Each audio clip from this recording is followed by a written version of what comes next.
Welcome to Reef Diary, number 135. Tonight I posted this picture of my coral on Facebook.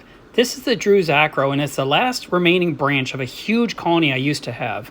And recently it's been looking patchy and unhealthy, but everything else in the tank looks great.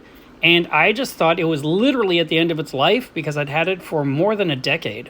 And I was starting to believe there's a lifespan when it comes to a coral. If you look closely, there's a little bit of green at the tip, and then there's a little bit at the far end, but everything in the middle was pale and unhealthy, and I could not figure out why.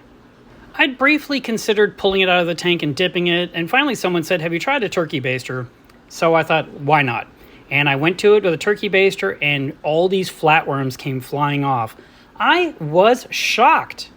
These tiny potato chips went flying through the water column, and to be honest, my fish were not devouring them. With the coral out of the tank and flipped upside down, I could see the flatworms plain as day on the skin of the acropora. And when they're out of the water, they look really shiny as the coral gets dry. Also, as you look closely, you'll see a bunch of eggs, especially there on the left next to the Asterina starfish. And here is just a plain old flatworm on the bottom of a bucket. And here's the stuff that I was able to blow off with a turkey baster. But then I set up a workstation on my table with a bright light and a dental tool, and I literally went to town scraping off every egg I could find. Normally I would toss the coral, but this is the last of this coral, and so I'm trying to save it. So I feel like I scraped off, I don't know, hundreds of eggs, 1,000 eggs, I don't even know. I haven't had acropora eating flatworms in my reef in well over a decade, and I had not seen the telltale signs that they were biting my corals. So I was very, very surprised, and well, I jumped into action tonight as soon as I discovered it, but the sad thing is when I blew them off, they probably landed somewhere else on the reef. So I'm going to have to keep an eye on things in the coming months and make sure that I keep my reef healthy and safe from these little beasts.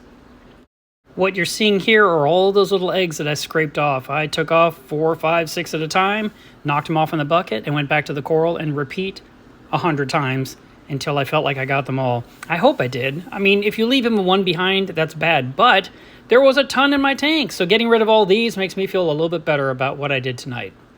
So that's kind of my bad news for today, but it's the only coral that was infested so far. So hopefully I will be able to nip this in the bud, and the rest of my reef will continue to thrive and be gorgeous. I have a strong suspicion that tomorrow you're going to get another Reef Diary.